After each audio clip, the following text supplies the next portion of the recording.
बेटे को लेकर नए विवाद में चंपाई सोरेन। जी हां, अपने बेटे बाबूलाल सोरेन को लेकर चंपाई सोरेन नए विवाद में उलझ गए हैं।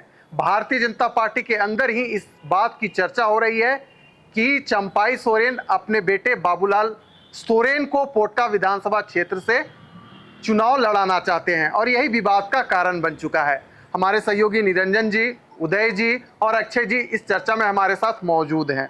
दरअसल बात ऐसी है कि इन दिनों पोटका विधानसभा क्षेत्र की खूब चर्चा हो रही है, और चर्चा हो क्यों ना, क्योंकि जो बात चल रही है कि बाबूलाल सोरेन को पोटका विधानसभा क्षेत्र से भारतीय जनता पार्टी उतारेगी, लेकिन एक पार्टी से सरायकेला से चंपाई सोरेन को टिकट दिया जाना, फिर पोटका से बाबूलाल सोरेन को टिकट दिया जाना, यह जो बात है भारतीय जनता पार्टी के कार्यकर्ताओं को हजम नहीं हो रहा है और विवाद का कारण बन चुका है। निरंजन जी, मेरा सीधा सवाल, भारतीय जनता पार्टी परिवारवाद का आरोप हेमंत सरकार और झारखंड मुक्ति मोर्चा पर लगाते आई है, लेकिन अगर ऐसा होता है इस बार विधानसभा चुनाव में, तो फिर जो आप आरोप लगा रहे हैं वो आरोप आप पर लगेगा।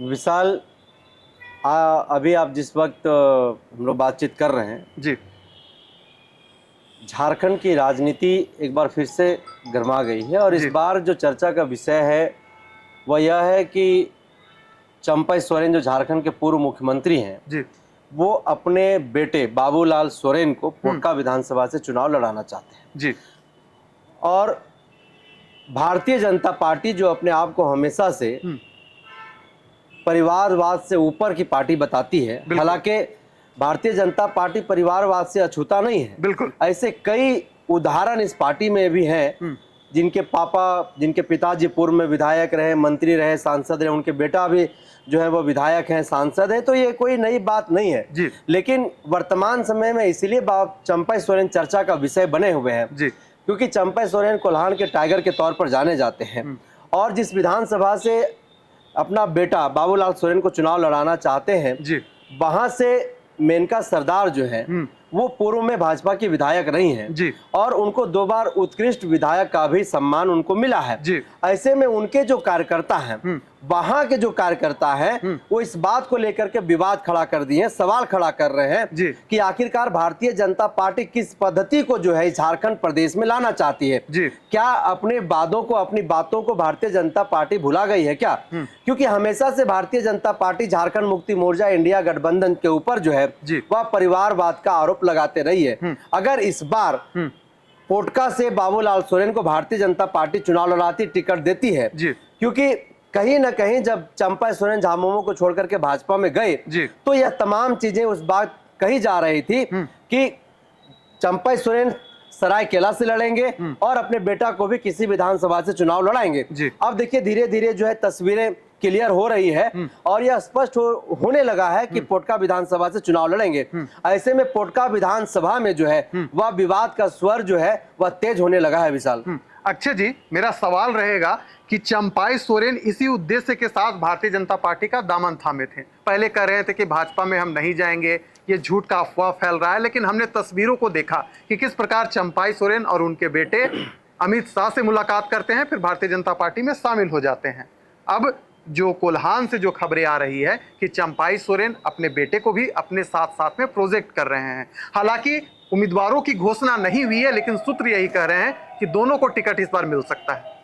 देखिए विशाल, जब चंपाई सोरेन भाजपा में शामिल हुए थे तो जाहिर सी बात है कि अंदर में कुछ तो डील हुई होगी, बिल्कुल, तभी वो भाजपा में शामिल हुए और भाजपा को भी लग रहा होगा कि चंपाई सोरेन हमारे पार्टी में शामिल होते हैं तो हमारा उस क्षेत्र में एक दावा मजबूत होगा और हम उस क्षेत्र में काफ़ी मजबूत साबित होंगे जी।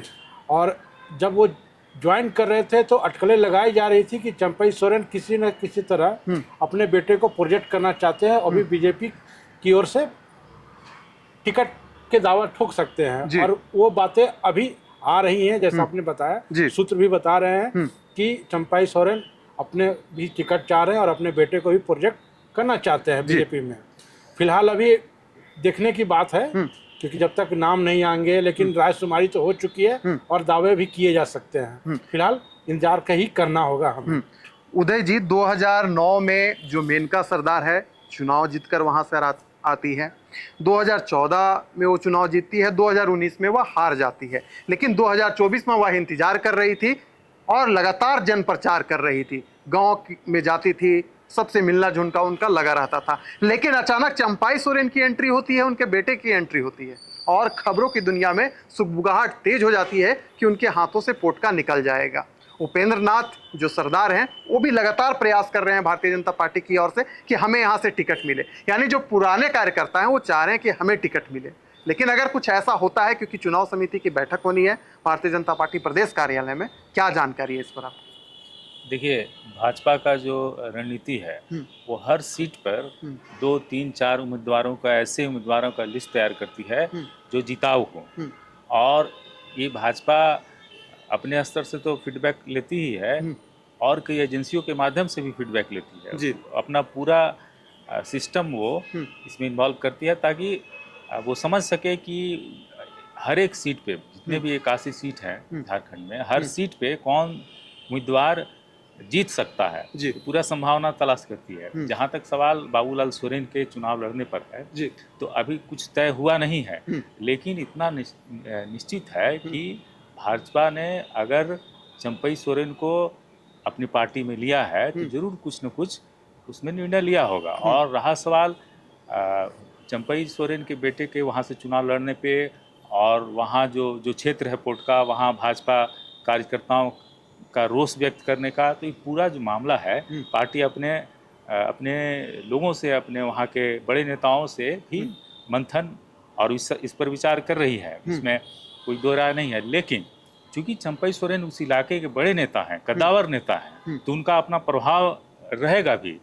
और इसके अलावे कई ऐसे कारण हैं जो भाजपा को सूट करते हैं। आपने बोला परिवारवाद की बात उठाई, भाजपा का परिवारवाद पर एकदम दूसरा टेक है, एकदम दूसरा राय है। भाजपा ये कहती है कि वैसी पार्टी जो एक ही परिवार के द्वारा चलाई जाती हो, जिसमें सारा डिसीजन पार्टी का एक ही परिवार के लोग करते हो, उसको वो परिवारवाद मानती है। इस मामले पर लोकसभा में प्रधानमंत्री ने खुद पूरी तरह से इसको स्पष्ट कर दिया है कि वो परिवारवाद किसको मानती है। इसीलिए ये परिवारवाद के दायरे में इसको भाजपा मानती ही नहीं है कि एक बाप या बेटे को कहीं से टिकट मिले तो वो नहीं दिया जा सकता है। भाजपा का पूरा ये रणनीति ये होती है कि हर एक सीट पे जो जिताऊ कैंडिडेट है उसको हमको जिता के लाना है। इसके लिए वो कोई कंप्रोमाइज नहीं करती है। अगर उसको ऐसा महसूस हो रहा होगा कि मेनका सरदार ने अब वो पकड़ और वो करिश्मा खो दिया है उस सीट पे, तो ये स्पष्ट है कि उस पर कोई दूसरे कैंडिडेट हो सकता है। बाबूलाल सोरेन को ही टिकट मिले तो बाबूलाल सोरेन को भी टिकट देगी भाजपा, इसमें कोई गुरेज नहीं करेगी। जी निरंजन जी, आखिरी सवाल आपसे रहेगा कि भाजपा का शीर्ष नेतृत्व यह बहुत ही बेहतरीन तरीके से जानता है कि 28 सीटें झारखंड में रिजर्व हैं। अगर 15 सीटों पर हमारी जीत हो जाए तो मुख्यमंत्री हेमंत सोरेन इस बार चुनाव हार जाएंगे। अगर हम कोल्हान की बात करें, 14 विधानसभा क्षेत्र है, भारतीय जनता पार्टी एक में भी जीत नहीं हासिल कर पाई थी, तो कहीं ऐसी रणनीति के तहत तो नहीं भारतीय जनता पार्टी उतर रही है कि बाप बेटे को दे दिया जाए, कोल्हान फतेह कर लिया जाए और हेमंत सोरेन की जो गद्दी है छीन लिया जाए? देखिए, भाजपा में बड़े बड़े रणनीतिकार जो हैं वो काम कर रहे हैं और एक बड़ा कुनबा है रणनीतिकारों का उनके पास जी। और लगातार आप जान रहे हैं कि सर्वे भी जो है या पार्टी झारखंड प्रदेश में करा रही है और कोल्हान में जो 14 विधानसभा की सीटें पड़ती है, पिछली बार आप देखिए कि एक भी सीट भाजपा नहीं जीत पाई थी। और ऐसे में इस बार पिछले वीडियो में हमने बताया था कि एक बड़ी जिम्मेवारी है वह चंपई सोरेन के ऊपर है जी। कि 14 में से कितने सीटें वो भाजपा को जीत करके उनके खाते में डालते हैं। ऐसे में पोटका विधानसभा से जो लड़ाने की बात बाबूलाल सोरेन की चल रही है, या भाजपा की अपनी या फिर चंपई सोरेन की हो सकती कि अपनी एक डिमांड है, बिल्कुल। लेकिन जब तक शीर्ष नेतृत्व के दिमाग में जब तक उन्हें ये नहीं लग जाएगा कि बाबूलाल सोरेन को टिकट दे करके हम वहां से सीट निकाल सकते हैं, मेनका को हम चुनाव नहीं लड़ाते हैं तो एक ही आधार होगा कि वहां के कार्यकर्ता इस बात से जो है वो सहमत होंगे। नहीं तो भाजपा यह भी जानती है कि अगर जमीनी कार्यकर्ताओं की बात हम नहीं मानते हैं तो जमीनी कार्यकर्ता जो हमें चुनाव जिताती है वही चुनाव हमें हराना भी जानती है। ऐसे में मुश्किलें और चुनौतियां जो है दोनों भाजपा के पास आप कह सकते हैं कि बहुत ही ज्यादा है। और खास करके कोल्हान के साथ साथ उन तमाम 28 सीटों पर, जिन 28 सीटों में से पिछली बार केवल भाजपा को 2 सीटें ही जो है हासिल हुई थी, ऐसे में चंपई सोरेन जो है कहीं ना कहीं चिंता में डूबे हुए हैं। और सुबह ही हम लोगों ने बताया कि कल्पना सोरेन ने भी एक स्वर को उन्होंने तेज किया है कि बहुत जल्द जो है वह घर वापसी होने वाली है। इसलिए होने वाली है जो बात उन्होंने कहा है क्योंकि भाजपा में जिस तरीके से भीड़ उमड़ रही है, जिस तरीके से बड़े कदावर नेताओं का भीड़ वहां पर निकल करके आ रहा है, आखिर भाजपा किसको किसको संभालेगी, किसको किसको जो है वो बाहर करेगी। तो चलिए, क्या बाबूलाल सोरेन को पोटका विधानसभा क्षेत्र से उतारा जाएगा? क्या इस पूरे विषय को लेकर चंपाई का जो सिरदर्द है वह बढ़ जाएगा या 2-3 दिनों में स्पष्ट हो जाएगा? फिलहाल इस चर्चा को करते हैं हम यही समाप्त। दीजिए इजाजत।